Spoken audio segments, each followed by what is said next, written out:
Hello और welcome to संस्कार plus academy. आज हम नाइन्थ स्टैंडर्ड का एक मोस्ट इम्पॉर्टेंट चैप्टर स्टार्ट करने वाले हैं जो स्टेट और सीबीएसई दोनों बोर्ड के हिसाब से बहुत इम्पॉर्टेंट है। और इस चैप्टर का नाम है लॉज ऑफ मोशन।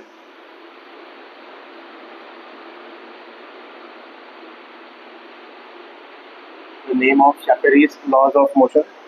इस चैप्टर में बेसिकली हमें पढ़ना है किसी ऑब्जेक्ट के बारे में। अगर मैं किसी एक ऑब्जेक्ट के बारे में बात करता हूँ, जैसे कंसिडरिंग दिस मार्कर पेन, अगर मैं इस मार्कर पेन के बारे में अगर मैं बोलता हूँ तो यहाँ पे दो कंडीशंस आते हैं कि या तो ये मार्कर पेन रुका हो सकता है या तो ये मूव करेगा। ये अगर ये मूव करेगा तो मोशन में है, अगर एक जगह पे स्टेशनरी है मतलब रेस्ट पोजीशन पे है।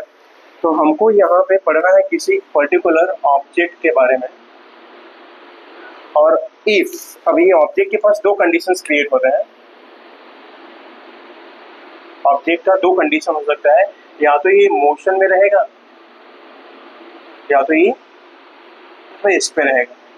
तो कोई भी ऑब्जेक्ट मोशन में कब रहेगा या मोशन में कब बोल सकते हैं, तो डेफिनेशन क्या हो जाएगा, इसका मोशन का definition, if any object changes its position और place with respect to time, then that object is said to be in motion. अगर कोई ऑब्जेक्ट टाइम टू टाइम अपना जगह या पोजीशन बार बार चेंज कर रहा है, हर समय अपना जगह चेंज कर रहा है, पोजीशन चेंज कर रहा है, तो हम बोल सकते हो ऑब्जेक्ट जहाँ पे है वो उस ऑब्जेक्ट के पास मोशन है। जैसे एक बर्ड फ्लाई कर रहा है, तो अगर उसके हर एक पॉइंट को अगर आप ऑब्जर्व करोगे तो इस पॉइंट ए से पॉइंट बी, फिर सी, फिर डी, ऐसे से मूव कर रहा है। रनिंग ट्रेन, रनिंग बसेस, ये सब क्या है, these are the examples of the objects which are in motion. इसका जस्ट अपोजिट हो जाएगा रेस्ट वाला कंडीशन, कि रेस्ट मतलब रेस्ट का डेफिनेशन क्या हो जाएगा, सिंपली यूज करना है if any object does not changes its position और place with respect to time. इसका भी लिखवा देता हूं मैं, if any object does not changes its position or place with respect to time, then that object is said to be at rest.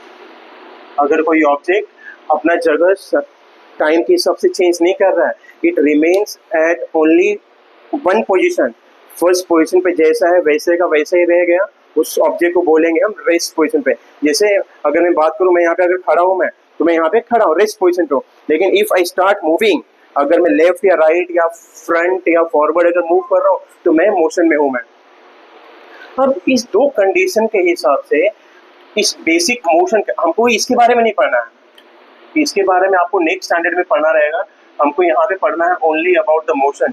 तो motion से related जो सबसे पहला जो बेसिक कंसेप्ट जो आता है, और सबसे पहला है डिस्प्लेसमेंट एंड डिस्टेंस।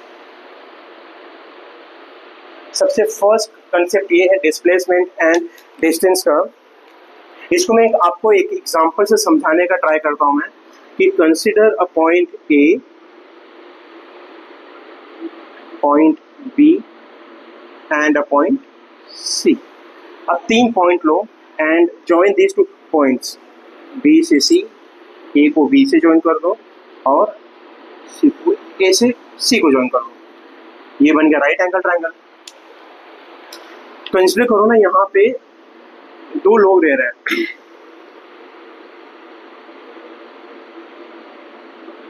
अगर सिंपल सा लो तो यहाँ पे हम यहाँ पे दो भाई रह रहे हैं, सत्यम एंड शुभम, और इस पोजीशन पे यहाँ पे बी पे शुभम का फ्रेंड रह रहा है।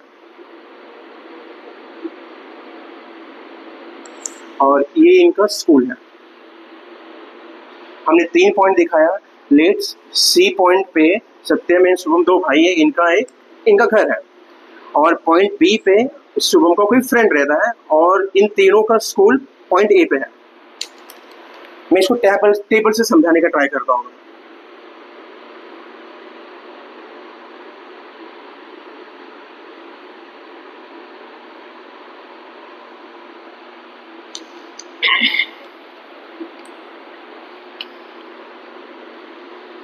तो आप समझना जरा यहाँ पे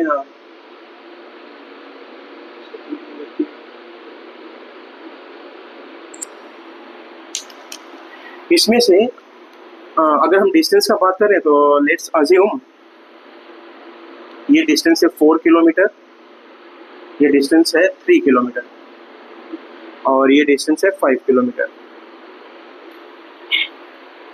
इसमें से सत्यम का काम क्या रहता है? सत्यम सुबह सुबह उठता है, फ्रेश होता है और डायरेक्ट स्कूल चला जाता है। डायरेक्ट कहाँ पे जा रहा है? स्कूल चला जा रहा है। तो यहाँ पे ना एक कंसेप्ट हम लिखते हैं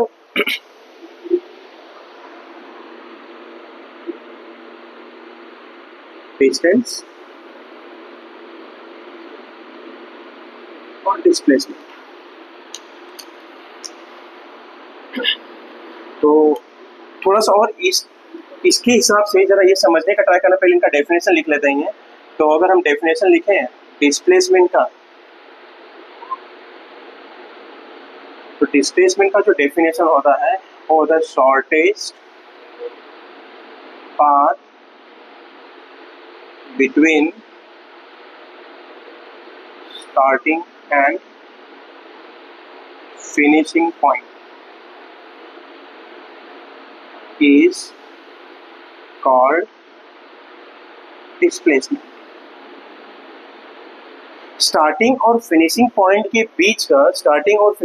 बीच का जो सबसे छोटा डिस्टेंस रहेगा उसको क्या बोलोगे आप? डिस्प्लेसमेंट बोलोगे। And this displacement is always denoted by capital letter S. कैसे डिनोट करते हैं? कैपिटल लेटर एस से। और इसका जो यूनिट होता है, यूनिट होगा मीटर, जिसको शॉर्ट में आप लिखते हो स्मॉल m से। और जो अगला टर्म है, the next term is distance. Distance को हम डिनोट करते हैं स्मॉल लेटर d से। अब डिस्टेंस क्या होता है? अगर हम सुन रहे हैं, अगर आप पहली बार अगर ये चैप्टर्स पढ़ रहे हैं आप, तो आपको लगेगा कि डिस्प्लेसमेंट और डिस्टेंस तो एक ही चीजें होती हैं। लेकिन एक्चुअल में अगर दोनों अगर एक चीज होती तो दोनों को why they have given a different name, अलग अलग नाम क्यों दिया गया है? तो अलग अलग नाम इसलिए दिया है क्योंकि इनके कुछ तो बेसिक्स टर्म्स है। तो उसमें से हमने पहला देख लिया कि डिस्प्लेसमेंट क्या होता है? शॉर्टेस्ट पाथ होता है स्टार्टिंग और फिनिशिंग पॉइंट के बीच का। वहीं पे डिस्टेंस क्या होता है? एक्चुअल पाथ ट्रेवल्ड और covered by the object is called distance. और अगर हम डिस्टेंस के यूनिट का बात करें, डिस्टेंस का यूनिट भी मीटर होता है।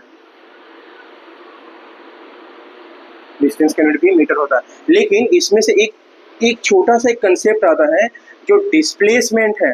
डिस्प्लेसमेंट वेक्टर क्वांटिटी है। डिस्प्लेसमेंट क्या है? Vector quantity. क्यों है अभी हम ये पढ़ेंगे।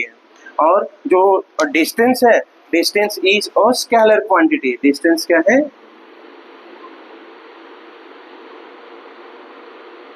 Scalar quantity. तो ये अगर दो डेफिनेशन याद रहेगा तो आपको ये एग्जांपल समझेगा, जरा समझना आप क्या है। तो हमने दो भाइयों का कंडीशन लिया और यहाँ पे डिस्टेंस और डिस्प्लेसमेंट हमको समझना है कि क्या होता है। अगर मैं बस सत्यम की बात करता हूँ तो सत्यम का काम क्या है? सत्यम डायरेक्टली चूज करता है, सी से निकलता है और डायरेक्टली कहाँ पे जाता है? ए पॉइंट पे जाता है। मतलब सी क्या है? सत्यम के लिए स्टार्टिंग पॉइंट है और ए क्या है? फिनिशिंग पॉइंट है।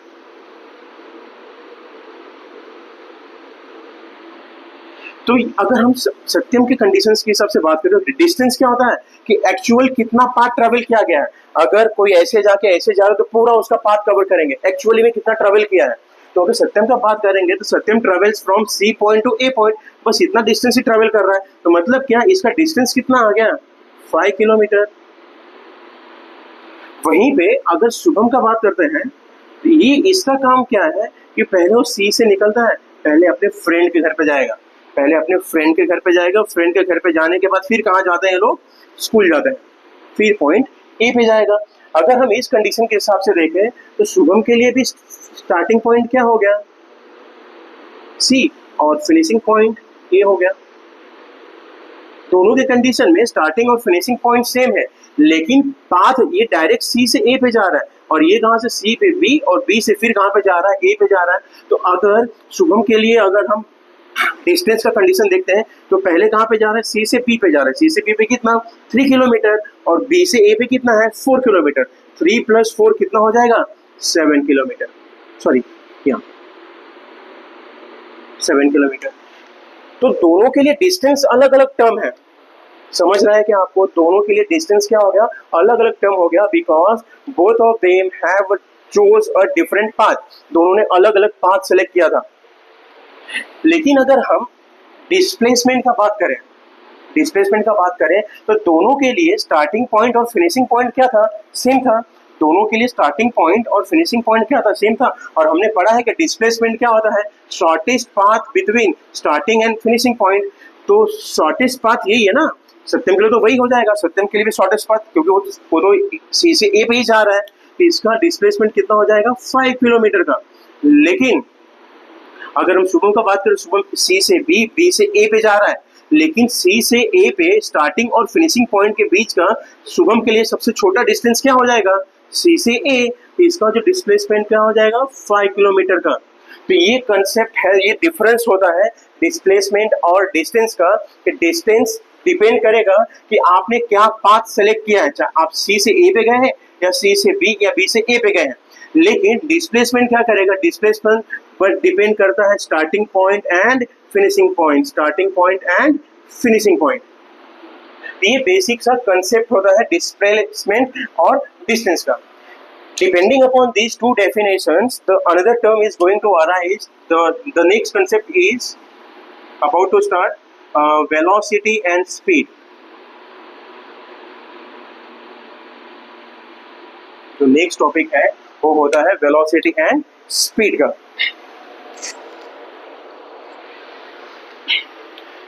तो इन दोनों का डेफिनेशन से बस हमको याद रखना है कि सबसे पहले हम डिफाइन कर लेते हैं स्पीड के लिए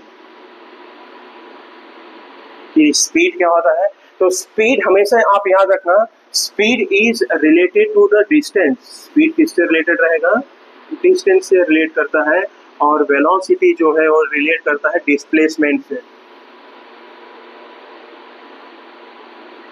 तो जब भी आप स्पीड को डिफाइन करेंगे you have to mention a distance. तो बोल सकते हो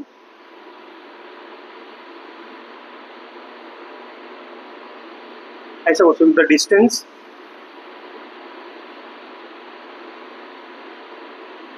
traveled by the object per unit time is called speed।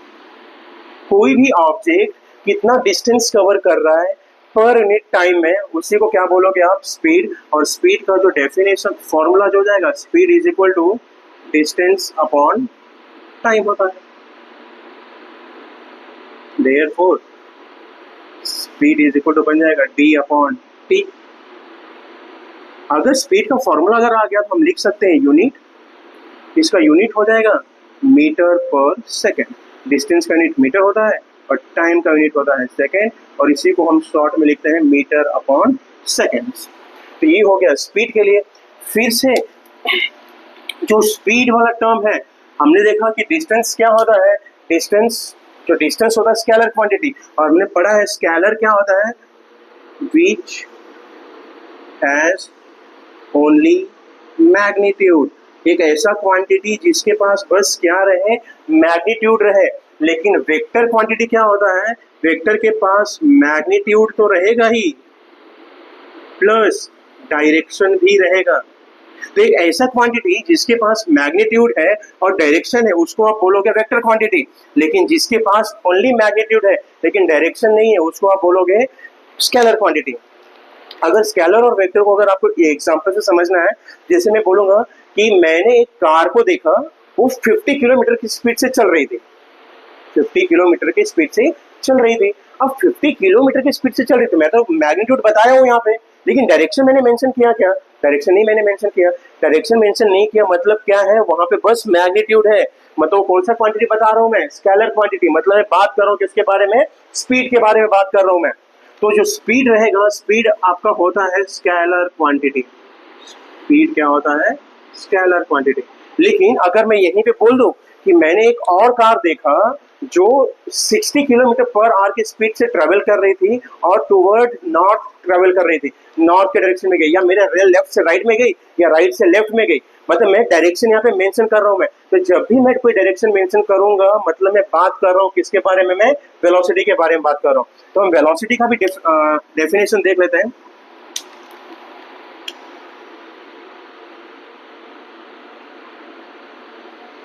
Velocity को आप v से लिखते हो, इसमें हो जाएगा डेफिनेशन, द डिस्प्लेसमेंट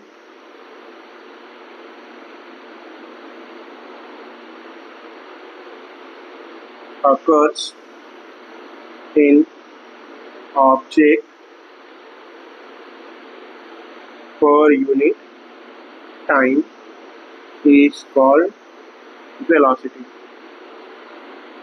कितना डिस्प्लेसमेंट हो रहा है किसी ऑब्जेक्ट के अंदर पर यूनिट टाइम में, उसको क्या बोलोगे आप? वेलोसिटी बोलोगे। और जो वेलोसिटी होता है, वेलोसिटी का यूनिट भी क्या होता है? मीटर पर सेकेंड ही होता है। वेलोसिटी का यूनिट भी क्या होता है? मीटर पर सेकेंड। अगर हम फॉर्मूले की बात करें,